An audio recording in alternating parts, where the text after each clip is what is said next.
Hey guys, this is the results from day 5 of the 3-week challenge to lose 10 pounds.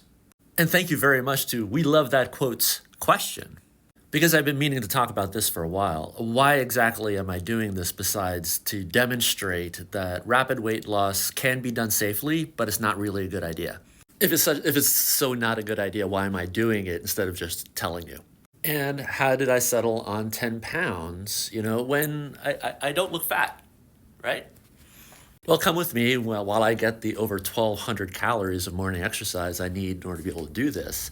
And I'll explain it. But first, let's review what I have been doing.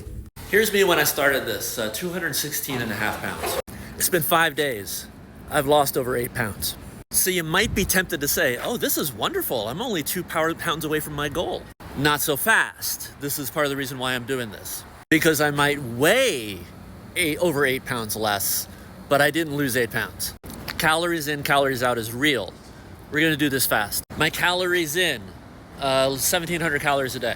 My calories out, exercise, activity, 1,500 calories a day. The vast majority of all of that activity in the morning, 600, 400, because I'm essentially in a state of physical rest all the rest of the day, like most of us. Most of us, despite being as busy as we are, physically, we're basically resting all day. Base biological energy consumption, around 2,100 calories a day. My calorie deficit for the last 5 days, 1,900 calories a day. Because a metabolized pound of dietary fat stored in my fat cells provides 3,500 calories worth of energy. The most I could have burned is 2.7 pounds of that dietary fat, the fat that I'm trying to lose. Which means for the last 5 days, I have been losing over a pound a day of something else. That's not leftover food from what I ate last weekend anymore. That is dehydration. And it better be dehydration, because if it's burning away muscle mass, that's worse. How many of us have gone on some kind of strict diet protocol and seen wonderful results in that first week, only to hit a plateau in the second week or third? And then all of a sudden be all disappointed about how your wonderful progress went away. Well, I hope now we can see why we're so profoundly wrong about that. All of us should be reassured when we hit a plateau after a steep loss in body weight. In fact, I hope I regain some weight next week. Because we're in this to lose body fat. We're not in this to become dehydrated. And we're sure as hell are not in this to lose the need to weigh our muscle, the stuff that's actually us. I'm losing over 5 pounds of that to lose less than 3 pounds of what I want to lose.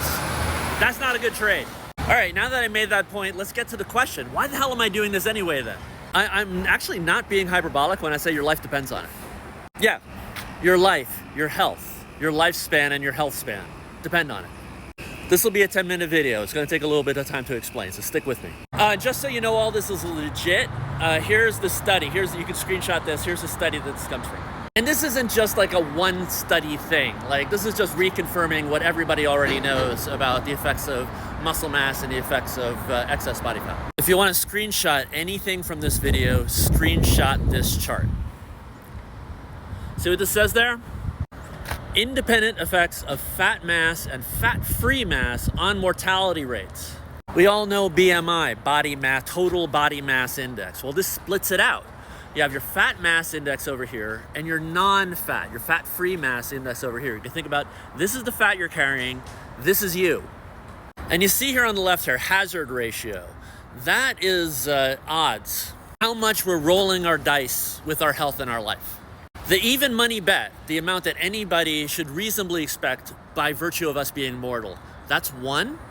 That's normal, expected, optimal odds of surviving a year of life. 2, your chance of dying doubles. 3, triples. 4, quadruples. Same goes for chronic disease. Same goes for your health. Chance you keep your health up, double the chance you get sick, triple, quadruple. Now, everybody drills into us until we're blue in the face how having a lot of fat mass, not healthy, not good for your all-cause mortality, not good for you. But what we don't hear about, that's actually even more important, is this. Your fat-free mass, the part that's you. Whether you're scrawny, weak, and frail, or whether you're solid, or whether you're a bodybuilder. And you notice something about this side. Now, when you look at me, I mean, look at my arms. I am not Arnold Schwarzenegger. I'm not interested in being up here. I don't need to be up there. But if you are weak and frail, it's as bad as being fat. But by the same token, I'm very tall. So I could carry a lot of this weight and not even see it. You wouldn't even notice it. I can be and have been up by 2 up here without anybody looking at me and saying, hey, he's fat. If I let my muscle mass get to be over here, my fat mass could also be up here, and I would have a normal BMI. That's the reverso problem of everybody says about BMI. There are a lot of people that work out in the gym and they're over here, and they're here, they're down at 1, but their BMI is high. That's why BMI doesn't matter, but it also does. Because you're not gonna wanna hear this, but if you're not Arnold Schwarzenegger, if you're not working out in the gym, if you do not have a lot of lean mass, and you have a high BMI, if you're down over here and you have a high BMI, that means you're up here, because that's how math works. And I know, that's a tough one to accept. We'd love to be able to just dispense with BMI entirely and not have to think about it. But it is nevertheless a fact. If you're a woman afraid of getting bulky, that means your lean mass is over here, making you more likely to get sick and die. And you have a high BMI. By mathematics, you also have too much fat. Doubling your chances, doubling your risk. All right. Enough of the scare talk PSA. What about me and my 10 pounds? What does 10 pounds really make a difference? Well, to understand that, you have to understand how these are figured out. The reason why people like BMI and so simplistic is because it's just height by weight. In order to get the numbers you really need, you gotta partition out what part of you is your body fat and what part of you isn't. I absolutely want to stay within this Goldilocks zone right here, this inflection point right here, where I maximize my odds of staying healthy and living without having to become a gym rat, you know, like a bodybuilder. While at the same time, keeping my body fat down in this optimal range right here as well. Enough for everything my body needs, not too much. Not enough that I'm lugging crap around that I don't need to carry, not enough that it might affect my odds of staying healthy and staying alive.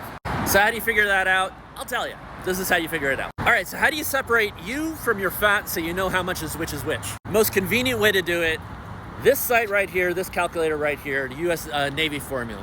And you see, here's my goal, around 205, 6'6", that's my waistline, that's my neck. I wanna get down to 16% around, which is fit. This range right here, 14 to 17%. Now, if you look at me where I was a couple of days ago, here's me at 212. See, my waistline is it's like 2 inches bigger. That's because the more body fat you carry, the wider your waistline will be. Women carry their weight in different places. There's a female version of the same calculation. Now you see how my lean mass is the same, just the extra fat mass, and that's just because of my increased waistline. That lean mass, I want to keep that. I want to keep that the same. This right here is this Goldilocks zone right there. Because when you know your weight and your height and your body fat percentage, then you can calculate your FFMI, your fat-free mass index, and see where you really stand. And you see right here, somewhere between 18 and 20.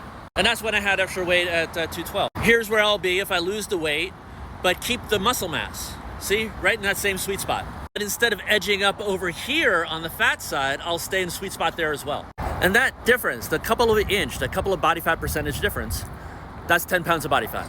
That makes that difference. Now, why do I care so much about just a little small difference like that? Well, here's my weight fluctuations over the last year. You see, I average around 210.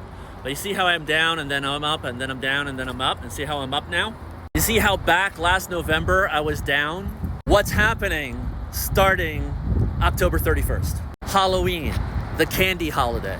After that comes what? Thanksgiving, the feasting holiday. After that comes what? Christmas, again the feasting holiday. I'm not interested in canceling Halloween or canceling Christmas, but I'm also not interested in going into it way up here, where I am now or where I was, only to end up taking this and doing that. Bears put on weight for winter. Humans have to drop a little bit of body fat for the holiday season. It's already October. I let it go a little bit too long. Do you know why? That's why. I get 3 birds, 1 stone. I lose the body fat to make room for Halloween and Christmas, and hopefully make some informative content. And speaking of informative content, today is brunch day. I'm gonna brunch at a restaurant. And tomorrow I'll show you how you can even have a burger and fries, even on a rapid weight loss protocol, without it at all affecting your health or weight loss goals. But what you can't do without adversely affecting your health is try to just eat the standard American diet, just less of it, which unfortunately is what we all do. And that's why we fail. All right, so stay tuned for that tomorrow. See you guys.